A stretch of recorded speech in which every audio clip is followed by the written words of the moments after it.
So welcome to day 7 of the Living Well series. I want to share with you some reflections, as I always do at the beginning, about what I see as the major symptoms of what is happening out there. You know, there's something that's happening at the obvious, superficial level, but then there's some things that I always look for the underlying message there of what is it that this COVID-19 is trying to teach us by keeping us all indoors. Number one, the social isolation that we are doing, so this physical distancing that we're doing, is not just a way to protect oneself, but it's a radical act of generosity for other people. So it's not just for yourself, but it is a compassion that you're showing for people who are going out there, putting their lives on the line, and then putting themselves at risks. And if we don't take care of protecting ourselves and thereby stopping infection going to the community, it's an act of charity that we're doing for those people who are supporting us. It's also an act of charity for the elderly, as you all know. So this is, folks, some of you may think that, you know, your age group or for whatever reason, your demographic is so perfect that you're not going to be infected by it. But think of it as not just for you, but it is an act of compassion for others. Number two, this virus knows no boundaries. It doesn't care what your caste is, what your religion is, what your community is, your economic status, which country, whether there's walls in your borders or not. It's an equal opportunity destroyer. So we may think that we're protected by these, building a wall, building a fence, building what have you, creating nations and thinking we're protected by it. But what this message that is showing us is that we are all intricately, deeply connected with each other, whether you realize it or not. And the third message that I'm seeing from the virus is that it has come to show us that we need to take care of each other, that no matter what ivory towers you've built around yourself, it is going to penetrate through that everything is impermanent. So no matter how protected, how many things you think you have accumulated, built these castles around yourself, that too shall falter, that too shall vanish. So it is taught as one of the fundamental precepts of spirituality, which is the impermanence of things. So there's this beautiful song. I was going for a walk today and I was listening to the lyrics of it. So it goes like this, that you have been wasting your time inside those ivory towers. And then you'll find yourself sooner or later covered in flowers. And they'll be singing hallelujah. If you know that song, na na na na na na na na na na na na na na na na na. You talk about you and me, yeah, the games people play. So let's not believe that any amount of building ivory towers, any amount of protecting ourselves is going to work. Our destiny lies in two things ultimately: our yoga, our connection with source, connection with divine, how we want to call that, and our karma. So as we have sown, so we shall reap. As they say in the Karma Cafe, you don't get to ask what to be served. You will be served what you deserve. So with that said, I'd like to move into our somatic exercise, dropping into our body. Today, I ask that you relax your shoulders, loosen your neck, close your eyes if you feel comfortable. And I want you to give your neck a nice roll, keeping the breathing going. As you're breathing in, swing to one side, hold it for a few seconds as you go to the back. And then as you're breathing out, bring it to the other side. Breathing in, breathing out. And then see if you can reverse the direction of it now.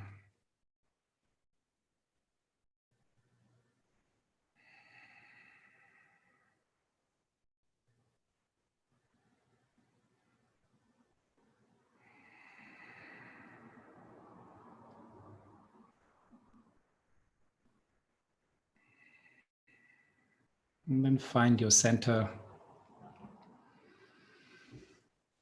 Make your body very relaxed. And follow your breath.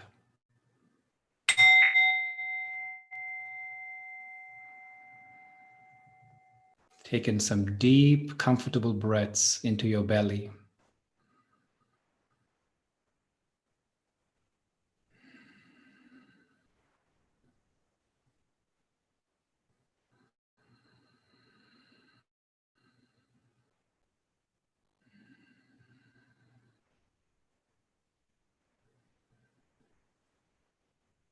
Notice that if you're breathing right now, you need to be grateful that you don't need a ventilator like so many hundreds of thousands of people need to be able to experience this simple act of breathing.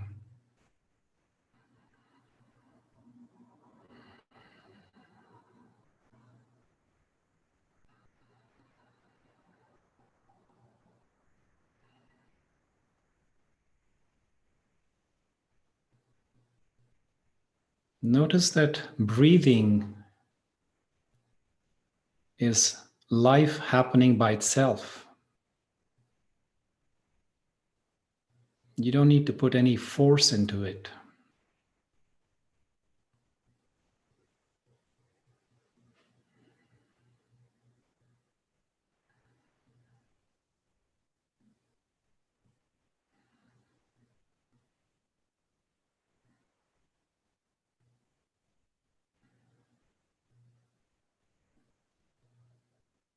And if you're breathing right now, there's more right about you and your life than wrong.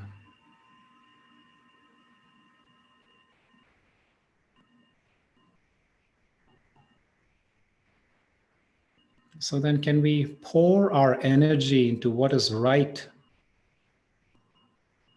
in our lives?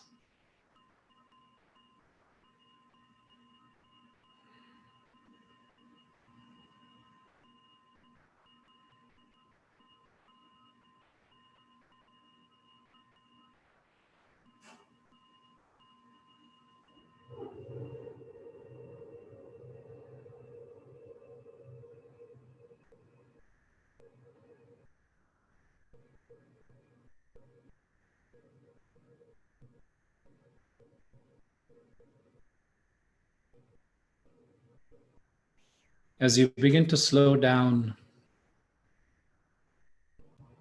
observe the flickering scenes on the screen of your mind.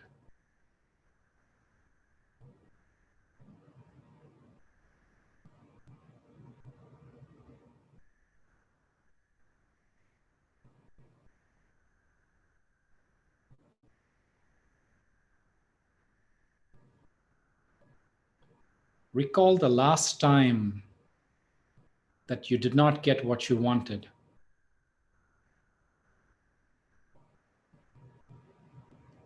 or if it was blocked. How did you feel?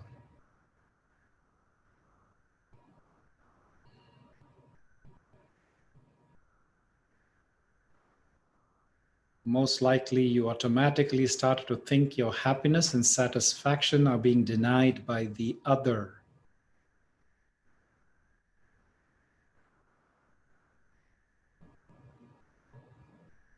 In truth, your happiness and contentment are entirely sabotaged by yourself because of your attachment to the outcome you want.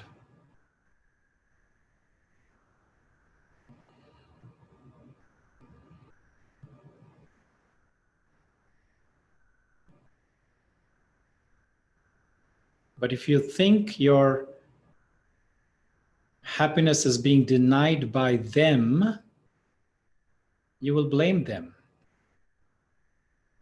project your pain on them, play the role of victim, and then try to defeat them in order to become victorious. in order to get what you want.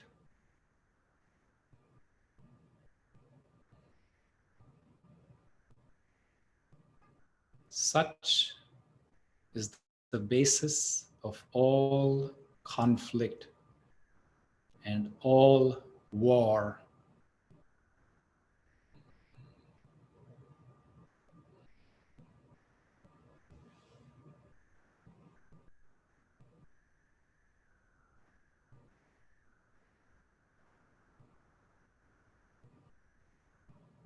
Becoming the master of your mind with the ability to discern the different levels of reality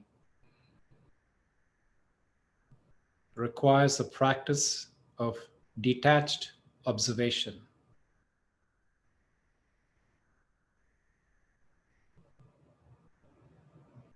It's an ancient practice going on for millennia, passed on from generation to generation.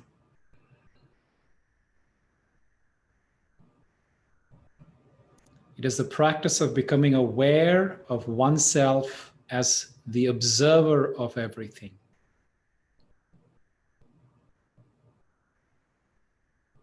Just like sitting in a cinema, but not losing the awareness of oneself as the viewer of the changing colors and forms on the screen. In contrary to the belief that the whole point of going to the movies is to lose ourself, to escape into the story being projected. That's when attachment happens.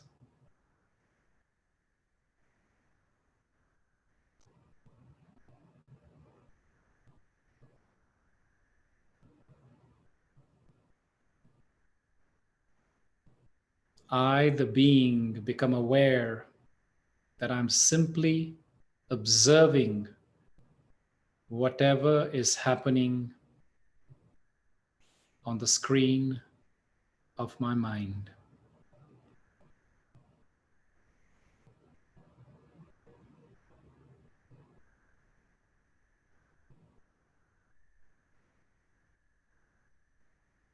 I'm not the actor. I'm not the scene or event. I am just the observer.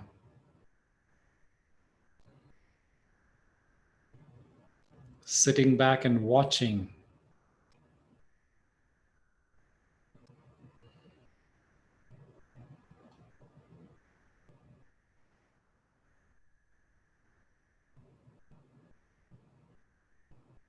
This practice gradually restores my ability not to lose the awareness of being the watcher,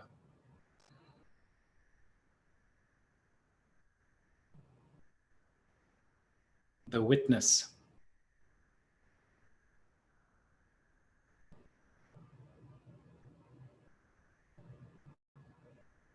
The observer of what is occurring on the screen of my mind.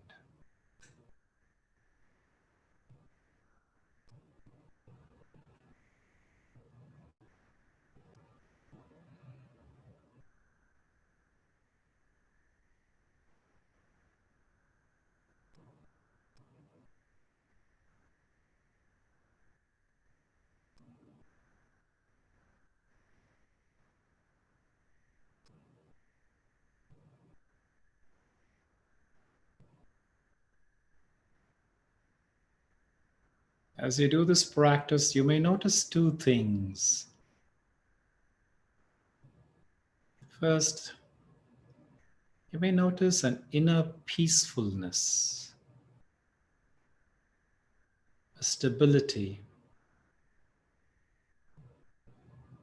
and a serenity arising.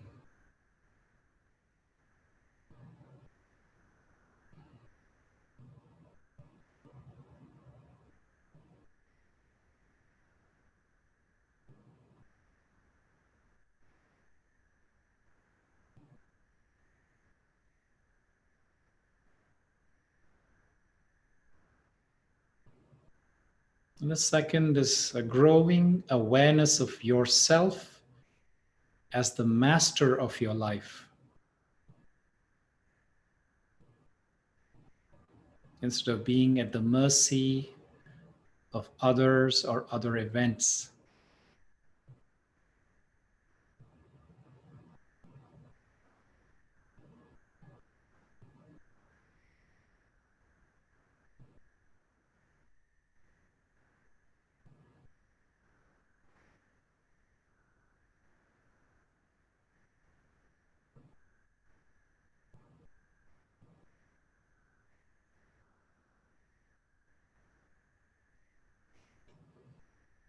When you're attached to the image of a specific outcome,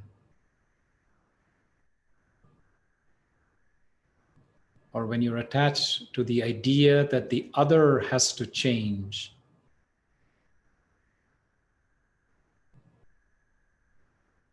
then you are closed to other options, other possibilities, or new ways forward.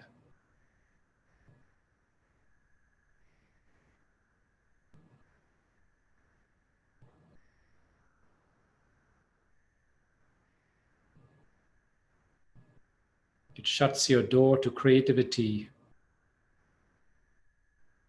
and your ability to work with others to find solutions.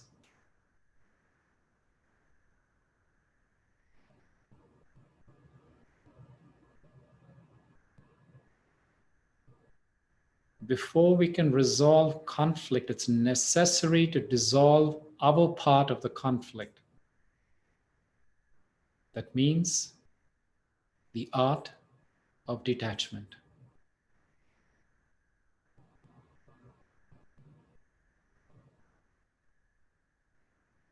It doesn't mean that you don't care about the other or that you would avoid the other.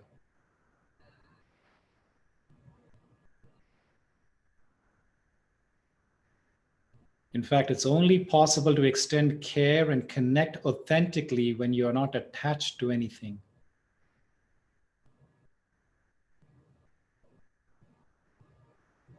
Otherwise, you are too busy with your attachment, defending it, protecting it, fearing the loss of it.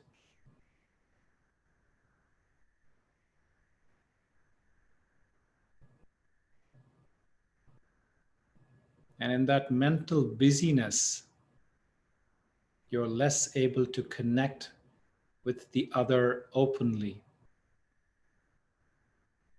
transparently, and authentically.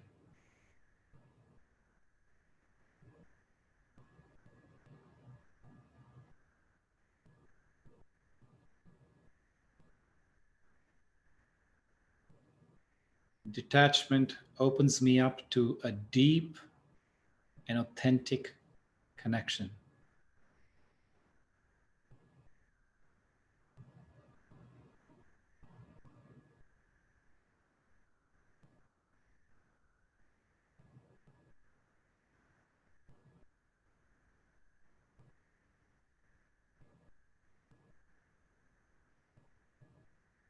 Notice the feeling of serenity, stability,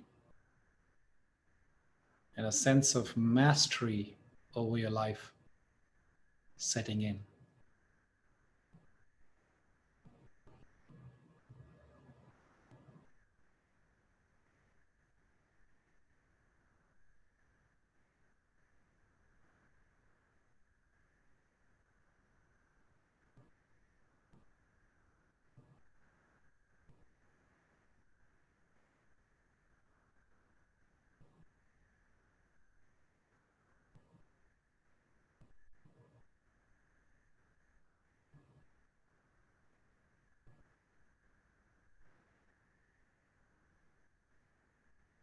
Now, with each exhale, extend the sense of serenity into your environment.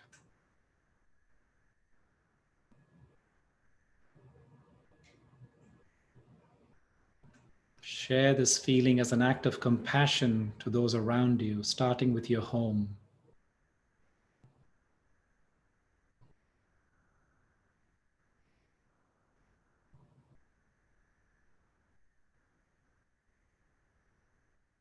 Let the serenity touch your loved ones, your friends and family.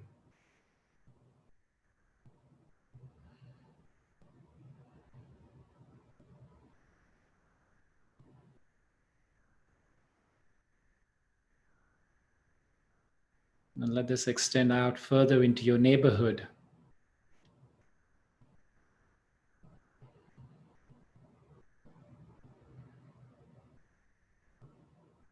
And then expand that further out into your city.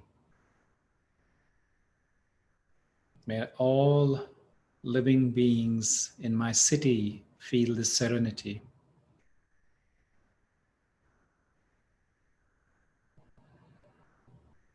And extend that even further out into your state.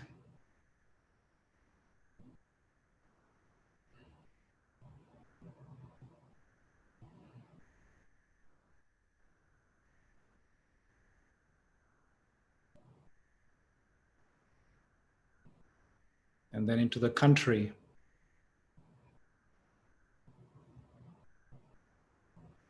Everyone and everything in my country is touched by this serenity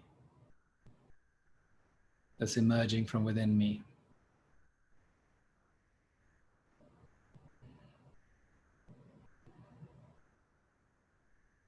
And then let it encompass the entire globe.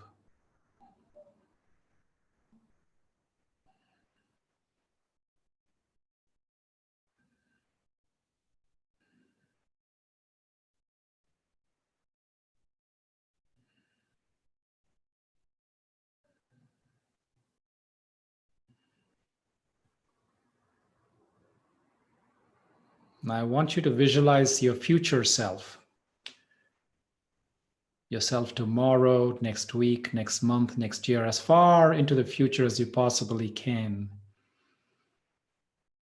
And may that path between now and then be filled with serenity. So bless your future self.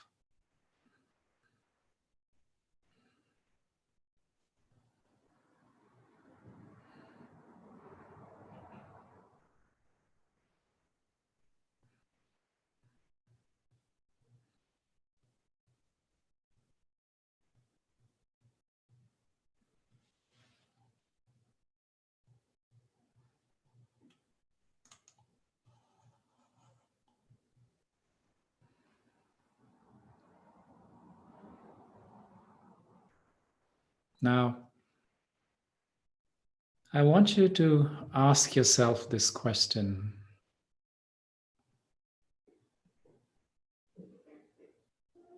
How am I caring for my body?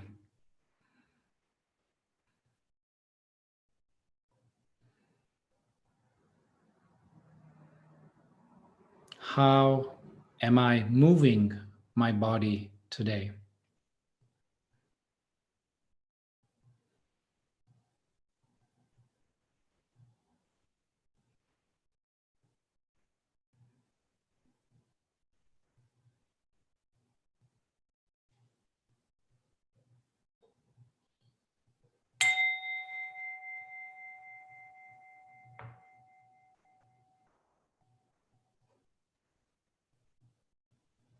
At your own pace, I want you to gently open your eyes if you had them closed. Now I want you to please share your response to the question of inquiry, which is, how are you moving your body today? And how are you caring for it in these unusual circumstances of being more indoors than out?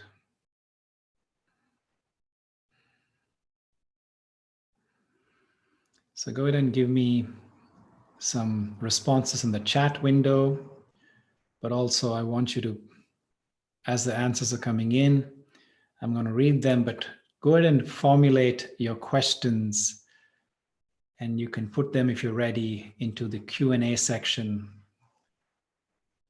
of this Zoom interface. I should care about, but I'm not. I'm gaining weight, feeling not good about it. Okay. Well, that recognition itself is a good start, that you are needing to put some attention to it. And hopefully the community here is going to inspire you. So we're all in it together. Just like we share mental tips, we're also going to share some physical tips as well.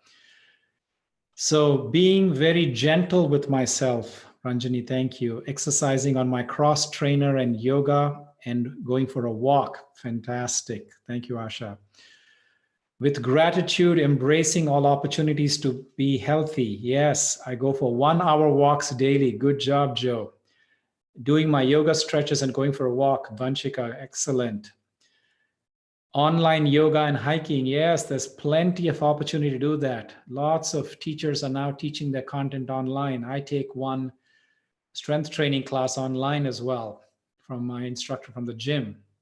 I'm caring for my body with compassion and eating good food. Yes, very important. I went for a walk to get fresh air and did Kundalini yoga online. Very thankful.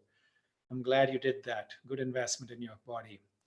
I haven't gone out to exercise as much, but the house has stairs. Excellent. That's a good way. You go up and down a few times and you're set. I danced today with others. We moved together and I created my own labyrinth.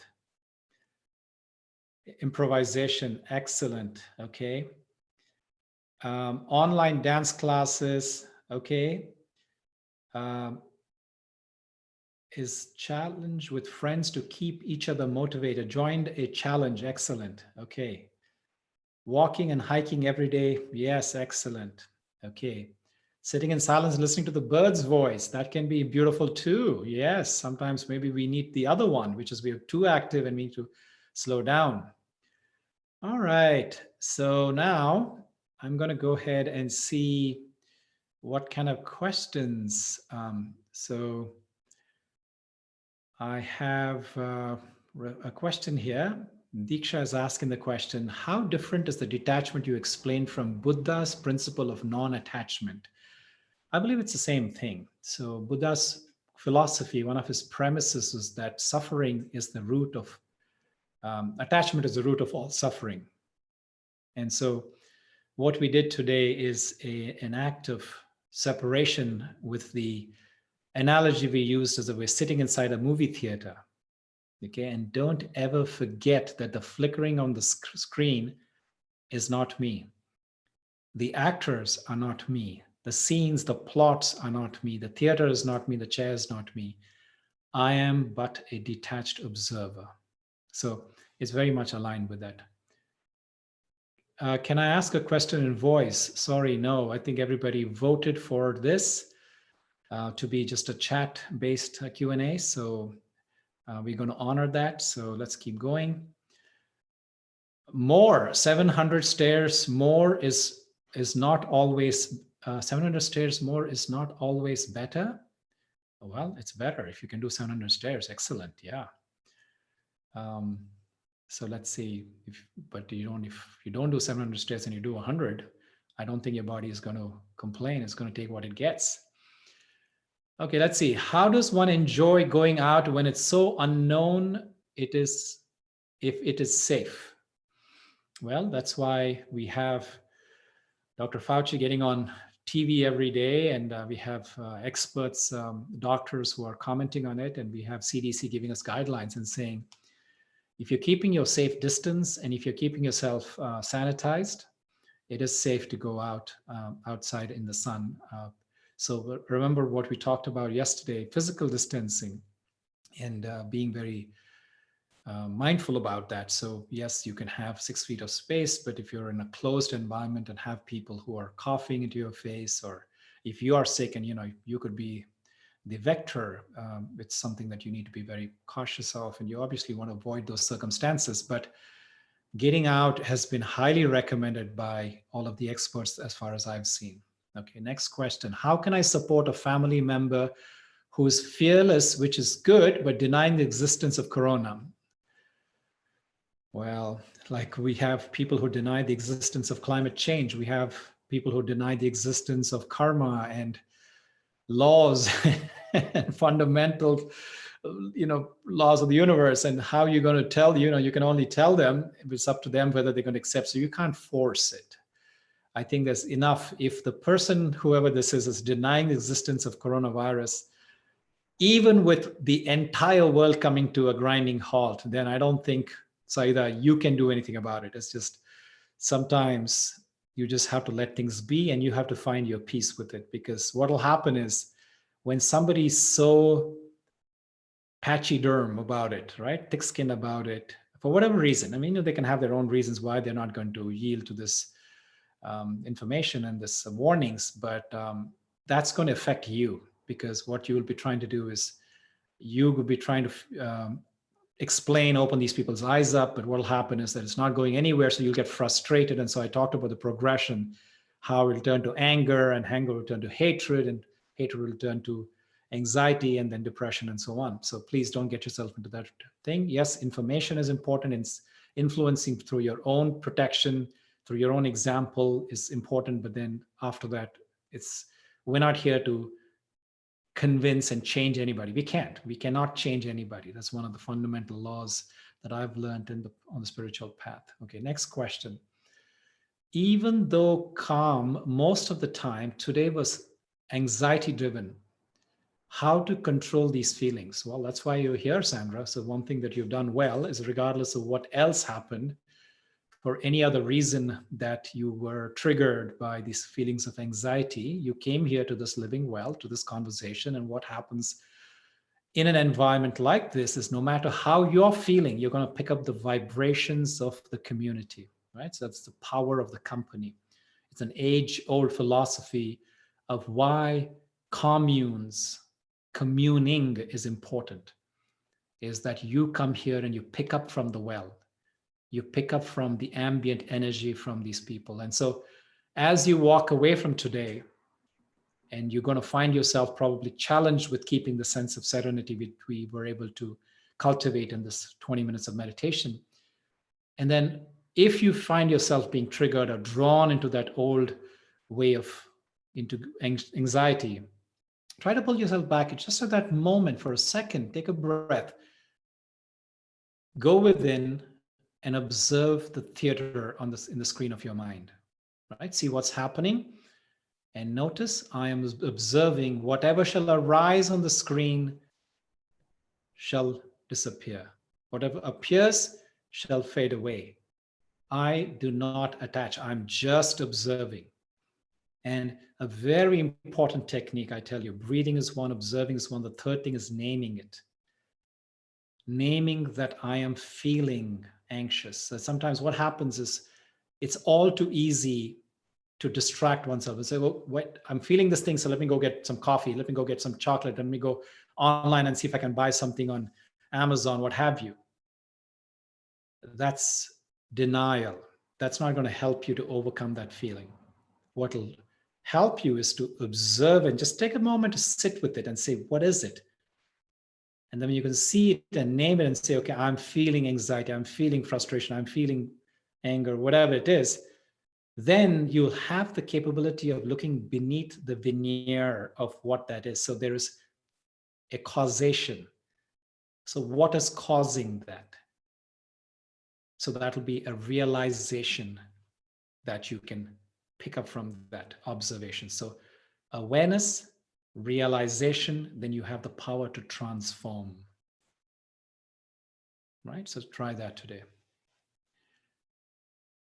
Can I fall in love with myself and stay there? Well, I tell you what, you should fall in love with yourself and stay there. That's the beginning and the end of all spiritual practice or all life's journey, really. Right? So recognizing myself as something that is fundamentally, I am love at the core, at the bottom. I mean, I'm kind of summarizing this into quickly taking you to ground zero. to the epicenter of our existence. I am at the bottom of it all. I am love. And love begins from me to myself. And when I can do that, that's when I can do any amount of sharing that with people around in the world, around me. And then as that sphere of influence increases further and further out to people that you may know or may not know, and so on. So yes, please, if that is a question that you're having, I encourage you to look up some of my meditations on love. We have done a few in the last few days, but also there's a lot of stuff online, or reach out to me and I can point you if you're not able to find it for yourself. But self-compassion and love for the self is where it all begins. Because, if you don't root yourself in that, every other engagement, everything else from there is going to be a lost cause. It's like they say, it's going to be downhill from there. So one of the things yesterday, the question came up is we get very busy. Where do we find the time? But I mentioned that, the beginning of the day, at the end of the day, I take that. Those are two bookends for me to sit in meditation. And then, of course, we have this gift of this hour that most of the hour we spend here together. These are moments to cultivate self-love, right? So please put that into your daily timetable. Make that a discipline, because you can only pour from a cup that has been filled. You can only pour from what is in your cup. So if you don't take time to refill your cup, then what are the chances that you can be effective with any other relationship out in the world? So please, that's a very important, good question. Thank you for asking. Okay, so I have no more questions I'm seeing here. Okay, there's another one that's just come in. Detachment. Doesn't detachment make one alone? We are always in the need of others emotionally too. So Archana, if you were listening to what I was saying in the commentary, in the meditation, the point about that was actually detachment makes you more capable of connecting and relating with others. So it makes you more capable of having empathy for the other person, to be able to see not only where you are, but where that other person is. Otherwise, it's your attachment is playing so many stories in your own head of expectations and wants and outcomes and so on, that in that busyness, which I specifically mentioned in the meditation, in that busyness, you're losing the ability to truly connect. Now, I'll tell you a simple thing from our medical science. Did you know that a surgeon will never be allowed to operate on their kith and kin, so their loved ones? Even the best of the surgeons who are capable, have done 10,000 other surgeries to all different people, when it comes to their loved ones, they will appoint a different surgeon than their family member. And the reason is attachment makes you weak in your ability to discern. See, emotions are energy in motion. So you're off-centered. When you are in motion, you're not centered. So the practice here today's practice, I ask that you please go back and revisit this meditation. This recording is going to be available soon after.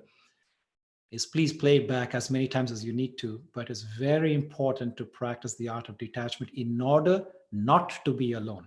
So it's very important. You're asking me, does that make you alone? Actually, I tell you, flip it on its head. Is attachment makes you alone, because really all you're doing is you're relating to that version of that person, that situation, that group of people inside your head. You're so attached to that. Okay? Then you will not be able to understand or respond to the need. Okay. Well, I'm hearing some wonderful comments. Thank you. I appreciate this. Thank you for this. I haven't been able to tune in live until today, but have watched 3 videos after the fact. You are the best. Well, very kind of you. Thank you. Detachment. Melissa says detachment gives you perspective. Very correct. Okay. I go out the sun, but not outside. Feel like being outside the street is opening the window to the virus. I want to keep chances of Okay, I get it. So if you want to be protected from that way, that's fine. So we're coming to the end. We have 1 minute left, and I'm going to summarize again. So the 3 things that I told you, when you find yourself being dragged into emotions, whether it's attachment, whether it's frustration, anxiety, what have you. So the 3 steps that I've listed. A, first of all, become aware. There's a saying, when you name it, you can tame it. So the moment you realize that emotion that's arising, you start beginning to automatically regain control over yourself. Second is to realize. So when you can see some emotion arising and you recognized it as the first step, seeing what is it that is the cause of that. And then the third step is to transform. Transformation happens when the first 2 things, when you aware of it, when you're aware of it, when you realize it, and then you can transform that and then come back into that state of being a detached observer. Okay, so any other questions, comments? I'm seeing this is very helpful. Thank you for the awesome session. You are magical to me. I appreciate that. Thank you so much. So folks, we will see you tomorrow, same time, same place. Go ahead and revisit, share this love with your friends and family. I'm so glad you've been consistently being here, coming around this well at this time, same place. And I'll see you tomorrow here. Until then, be well.